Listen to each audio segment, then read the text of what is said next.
My name is Townsend, and I would call myself a creator.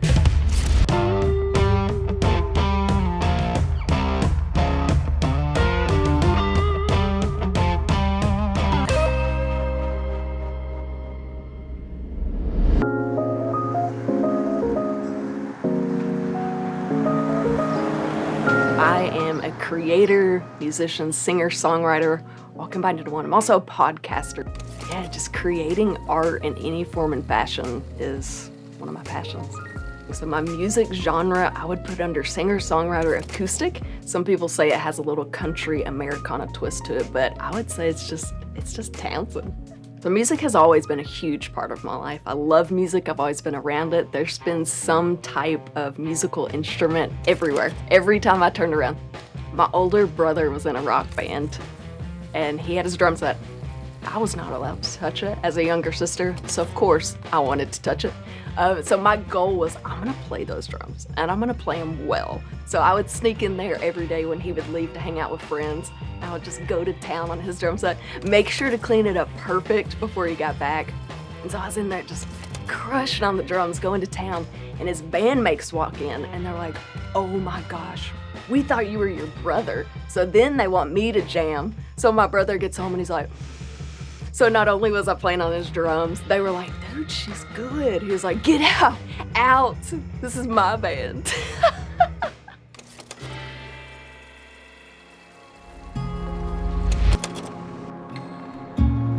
I think the best advice I ever got, and it really didn't sink in until I'd been doing music for a few years, but be you. There's enough of everyone else, but there is no you. So don't copy other people's look. Don't copy other people's music, their sound. Be you, and you'll find where you fit in.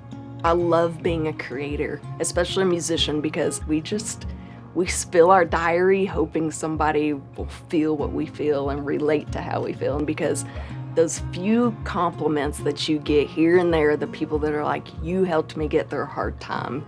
You put my feelings into words, and I can listen to it on repeat. There are days I played to crowds of 0, but that one compliment helps you keep going.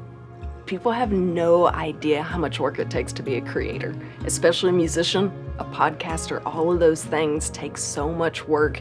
And the best way to sum it up is you have to wear every hat every day. So you're your own manager, your own PR, your own booking, your own design. Everything is dependent on you. There are days you're like, does this matter? Do I matter?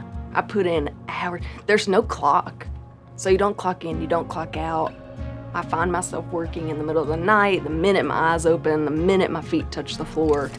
But I've had like 3 people reach out and say that they didn't go through with suicide because of a podcast or an interview or a song that I wrote. It's almost overwhelming, like, okay, something I did just saved a life. And that is why we do it.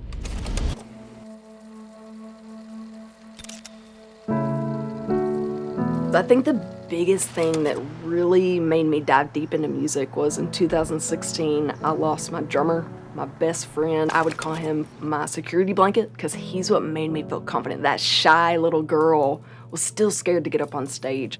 And so when he passed away, I put everything on the back burner. I was like, forget it. I did healthcare and I worked with geriatrics, and COVID had happened, this worldwide pandemic. I didn't feel like I was really making a difference. And I came home one day and I sat on my couch and I had this huge aha moment. It was almost like God told me, I gave you a gift and you're not using it. It was as loud, not audible, but as loud as you can be feeling-wise. And I picked up the phone immediately, typed out a really good email with the help of good friends, and turned in my resignation. And I was like, you know what? You live once. God gave me this talent. And it was a feeling of how selfish of me to keep it to myself. What am I doing? I can save people. I can help people not go through that dark time that I did, that anxiety, isolated, dark time. They could skip that. And it took losing a best friend for me to get that moment.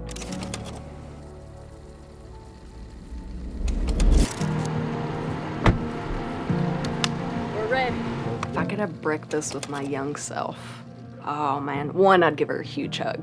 And I would say, you don't have to be perfect. You do not have to be perfect. I would tell her, relax, enjoy life, and take risks earlier on. I think if you were to go back and ask anyone what I was like, it would be painfully shy, which is weird to think about because now I perform on stage, I interview people, I talk about myself. I was so afraid of not getting it right, not making all A's, taking the risk for music, and I just had to learn to grow through that. Like, you only have one life. Live it. And so I did it, and I'm just leaning on him. So everything that comes my way, I am thankful for. Everything that comes my way, I give praises for, but I don't sit down and tell God what needs to happen and when it needs to happen. And so for me, honestly, success, the definition of that has changed drastically with age, and right now it's just do what I love and keep changing as many lives as possible.